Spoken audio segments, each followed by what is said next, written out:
good, everyone? It's Steve from Sneaker Tech Talk, back with another video today. And for today's video, we are going to do a performance review on the Nike KD9 Elite. So as you can see here, I do have the Nike KD9 Elite. I believe this was the Flip the Switch colorway, black and gold. And the reason I want to cover this shoe in a performance review is because this is one of my favorite Nike KD models of all time. It did release 7 years ago this year. So it's 2023, obviously. These debuted in 2016. And it's one of my favorite shoes of all time in the KD line. So without further ado, let's get into it. So starting with the traction on the Nike KD9 Elite, you do have this honeycomb traction pattern, and on this colorway it is a solid outsole, and as you guys can see, the traction pattern is comprised of all these little tiny honeycombs all the way from the toe right to the heel. And how this performs on court is actually really amazing. It's one of my favorite traction patterns in all of KD's shoes in his entire line. I've actually really never had an issue. It does wear down over time, but I spent about another 10 to 15 hours with these on court in the last couple weeks, and they performed great. I played on a lot of clean floors and one dirty floor, and on dirty floors I would recommend you to wipe, but you're not really going to slide out at all. You can just kind of feel like it's not as tacky and not as squeaky, but it still performs great even on dirty floors. So as you can see here as well, it is a segmented forefoot where it's kind of decoupled here in the forefoot. There is this tiny little tendril here on the lateral side, but overall it's a very flat traction pattern, and it's just a very tried and true traction pattern. So on the Nike KD9 Elite, as far as the traction goes, I would have to give these a very solid 9 out of 10.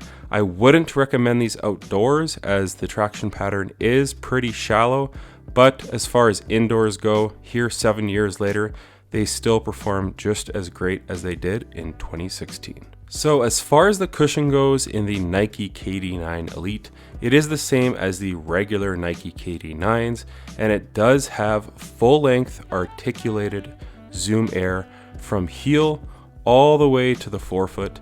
And I know on the regular KD9s they did have an issue with this little guy here popping and breaking, and then the Zoom airbags would pop, and they did fix it with a more thick piece of rubber here in the Elites. So I didn't have that issue here in the Nike KD9 Elite. But as far as how this performs on court, it's very low profile. It is bottom loaded, as you can see here, but it's very low profile, a ton of impact protection, and in the forefoot it has some pretty good court feel as well. So I think Nike and the designer from this shoe, Leo Chang, did a fantastic job of implementing court feel with impact protection. And it's just crazy how far we've come, because as you can see here, it is exposed as well from heel all the way to forefoot. It does kind of taper down here in the heel a little bit where the Phylon midsole kind of almost meets the rubber. It's just very barely exposed in the heel. That kind of keeps the shoe stable in the heel so it's not wobbly and teetery. But overall, I really enjoy this setup.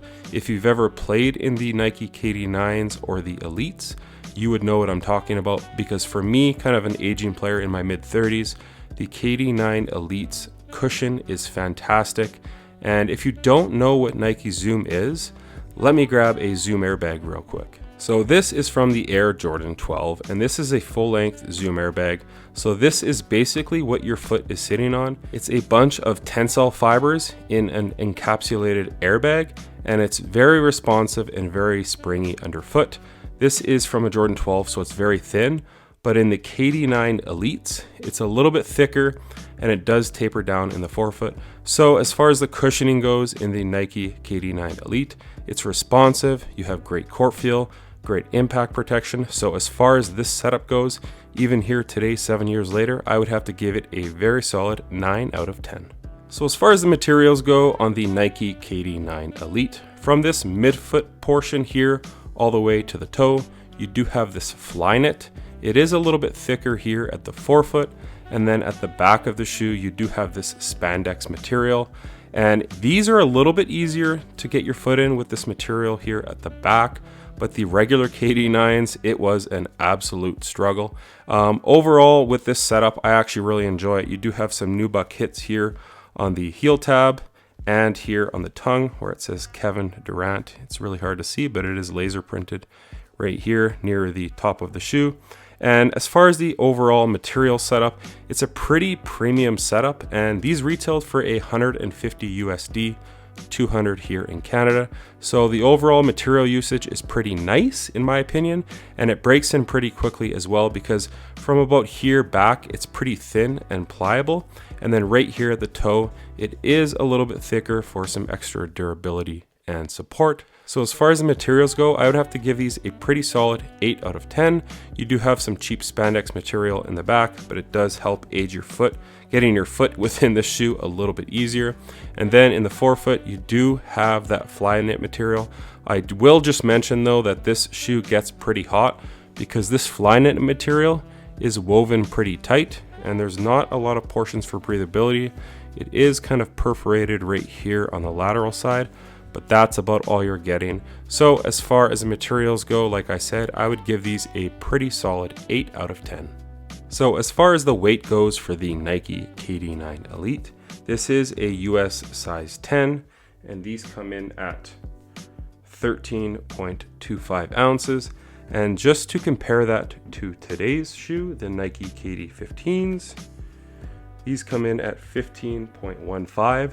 So as you can see, 7 years ago, this shoe was about 2 ounces lighter. So even today, this is a fantastic shoe to play in if you can find them on sale or cheap on eBay.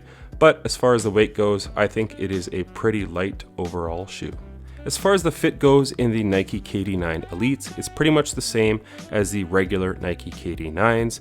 I find them to fit 0.5 size long, so I had to go down to a size 10. Size 10 and a half was super long. I had more than a thumb's width on a 10 and a half, and on a size 10 my toe is sitting right about here, right near the end of the shoe. But I will mention that this is a very narrow shoe. As you can see here, it's very slim in the forefoot, so if you have a wide foot, I would probably just stay away from this shoe altogether. And the shoe also has a one booty upper construction, so there is no separate tongue. It's all just the fly knit and the spandex, and as you can see here, it's all kind of just connected as one. So I will mention that as well. Even these are tough to get my foot in, but the nines, the regular nines, are even worse. But overall, for the fit, for me, it was very much a one-to-one fit, but just the overall snugness in the forefoot can be problemsome for some people, but for me, I didn't mind this setup. So the fit on the Nike KD9s, I would have to give a pretty solid 8.5 out of 10. As far as support goes on the Nike KD9s, you do have an internal heel counter at the back of the shoe. It's just a plastic internal heel counter. These are kind of a low top shoe, as you can see here. Kind of ends right here. The rest is just flimsy spandex. As far as the support goes overall though, I enjoy this setup because you have the internal heel counter. You have kind of these dynamic flywire systems that act as lace loops. So the tighter you tie this shoe, these are really going to harness your foot within on the lateral side and on the medial side. So typically fly knit is not very supportive, but having this dynamic flywire system with these eyelets, it really harnesses your foot in like a seatbelt. So on hard lateral cuts, your foot is not going anywhere. And then at the bottom of the shoe in the forefoot, it's actually a decently wide and stable base here, right here in the forefoot. But as you can see here in the midfoot, it is very narrow, but overall, I really didn't have too many issues. And the torsional rigidity with that bag is actually pretty good. There is some flex here in the forefoot where it is segmented here, but overall, I find this to be a pretty supportive shoe. So you're getting the bulk of that with the internal heel counter, these dynamic flywire here in the lateral and medial side, and then that wide and stable base. So I think it's a pretty good setup even today in 2023. So as far as the support goes in the Nike KD9 Elite, I would have to give these a decent 8 out of 10. So that's going to do it for my performance review on the Nike KD9 Elite. Like I said, these debuted in 2016, and 7 years later, I find this shoe to perform just as good as it did in 2016. And for me, it's still relevant here 7 years later. The cushion is fantastic. They have great court feel, great impact protection, but it's nothing overly crazy. Even though you get that Zoom Air sensation underfoot, it's still pretty thin, and it just offers the perfect blend of court feel and impact protection.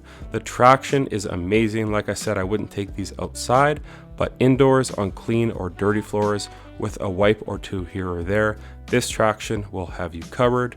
The support and the materials are pretty decent as well. This shoe fit long for me, and it is very narrow. So if you have a wide foot, I would probably just stay away from it. But that's going to cover today's performance review on the Nike KD9 Elite. Let me know if you guys played with these back in the day.